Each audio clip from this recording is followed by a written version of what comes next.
New past, old future, we're bringing it back. I have a confession to make. I was never into Scooby-Doo. At least not the original Hanna-Barbera cartoon from the 60s.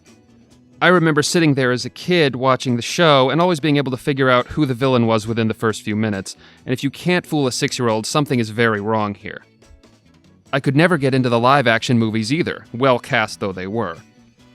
Zombie Island was quite good, though I didn't end up seeing that until I was an adult, and enjoyed it very much, showing me that this is in fact a franchise with a lot to offer and its best years ahead of it. So, as those of you not currently subletting the space under a rock know, there's a new Scooby-Doo series on HBO Max called Velma. And everyone hates it. Yeah, it's March, and I'm still talking about Velma. Want to make something of it? The thing's been renewed, so get ready for there to be a lot more of this in the coming years. There are, what must be at this point, hours of content just shitting on this one show.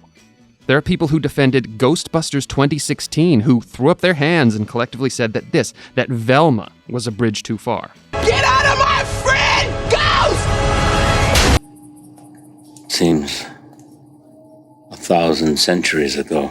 And make no mistake, I am not here to defend it. It's bad, it's garbage. I've watched several videos trashing it and I can't find much of anything to disagree with. Part of me likes being a contrarian, but there is a limit. That said, I think there's a reason at the very base of all this, a root cause as to why Velma sucks. And that reason is that Scooby-Doo is a kid's show. Now, let me be crystal clear. There is nothing wrong with liking a kid's show as an adult. Absolutely nothing. I love the DC animated universe. Just recently, I was doing a rewatch of Justice League and Justice League Unlimited before the brain trust at HBO Min decided to get it off their platform while also increasing the price. Those same brain trusts gave us Velma, but I digress. Both Justice League series are great, amazing even. If anything, I think I love the DCAU shows even more today than when I was a kid. The best children's media, shows or films, are the kind that can be enjoyed by adults and children alike. I think all of us have that one kid series or film, or maybe several even, that you revisit as an adult and realize it's even better than you remember. This is nostalgia at its best. When you realize, clear-headed and mature, that what you loved as a child really was great and that you can even appreciate it on different levels now that you're grown. For some people, that show is Scooby-Doo, or one of its many subsequent sequel series, and I have all the respect in the world for that. This show and its franchise means a lot to some people, and that deserves a certain level of reverence. But then what does that mean for Velma? And why do I say the problem with Velma is at its very root that Scooby-Doo is a kid's show? To explain, let's talk about the idea of a piece of media growing with the audience. The idea is fairly simple. A generation sees a show for kids, that generation gets older, and the IP itself grows with the audience who loved it when they were small. This can sometimes work. I would argue a successful example of this was when Dragon Ball became Dragon Ball Z. Maybe it's because of my own position in the generational stack, but I remember the original Dragon Ball being very wacky and lighthearted and childlike, whereas DBZ was edgy and adolescent, and I mean that in the best possible way. Samurai Jack, the large number of gritty reboots in the 2000s, be on the lookout for more content from this very channel regarding that very phenomenon in the future. It's so common, there's a TV Tropes page all about different examples. I posit that Velma is the single worst, most repulsive, most awful example of this very trope. Scooby-Doo is a kid's show. Not only that, it's a kid's show about 4 likable rapscallion kids who go around solving mysteries with their talking dog. The mysteries themselves aren't very deep, and no one is ever in any real danger, nor are they solving really serious mysteries like murder.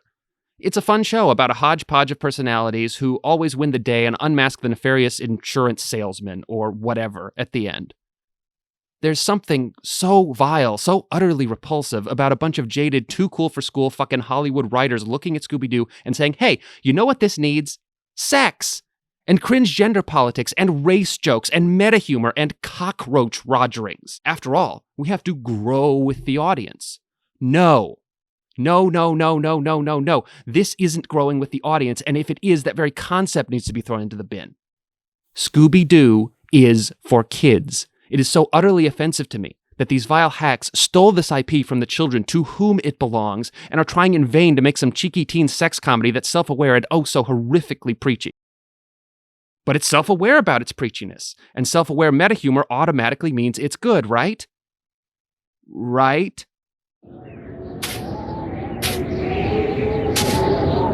Does anyone remember when those absolutely awful leaked scripts from the rebooted live-action Powerpuff Girls leaked a couple of years ago? The ones that turned the Powerpuff Girls from plucky young lasses who love to save the world to jaded, cynical millennials with sex problems and mental health issues? The leaks that triggered immediate reshoots of that series? The series that, as of this recording and publishing of this video, has still not come out? I can just imagine the wretched writer of such garbage 3 days deep into a Xanax binge, trembling hands springing forth under the keyboard to write such dross. And I know the thought this writer had, perhaps the only one in their empty head, echoing and pinging back and forth like a pinball in a barren machine. I am so edgy. This person is taking a piece of children's media, sucking out all the joy, and turning it into a bitter, cynical series to explore their own shortcomings and ideologies, and that is what they thought. I am so edgy. Edginess while risking nothing. Edginess without edge. Youth without youth. In the Powerpuff Girls reboot, the show millions grew up with and loved was some marketing stunt the real Powerpuff Girls signed off on. A piece of propaganda made to shield the world from the depressing reality the girls lived with every day. You know that bright, happy thing that entertained you for hours as a child and perhaps even beyond? That was all a fraud. I've written the real story, and the real story is dark and cynical and depressing and riddled with struggles.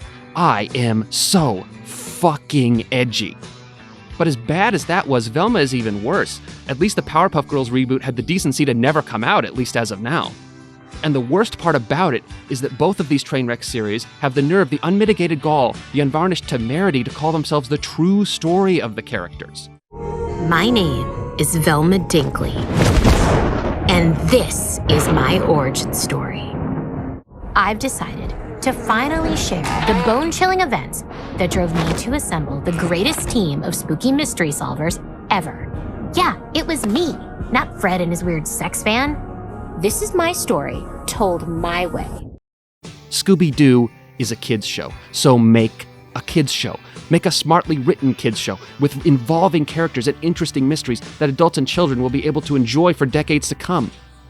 From what I've heard, that's exactly what the other recent Scooby-Doo series and movies are doing. One thing we all have to keep in mind is that every reboot is some kid's first exposure to the franchise. And sadly, that's true of Velma too.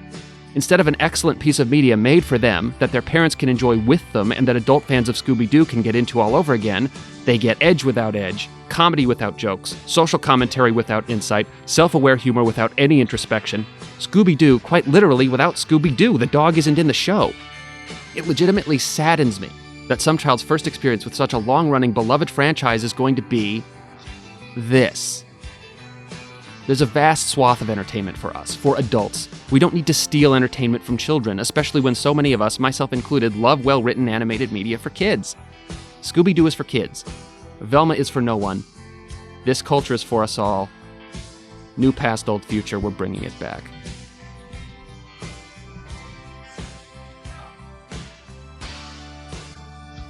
Hey guys, hope you liked the video. I know it's annoying being asked to subscribe by every YouTuber under the sun, but if you did like it, please subscribe, drop a like, all of that. This is a new channel, but I have a ton of ideas for videos. An experimental YouTube channel, going to be doing all sorts of different stuff, all about the unusual aspects of media, games, films, shows.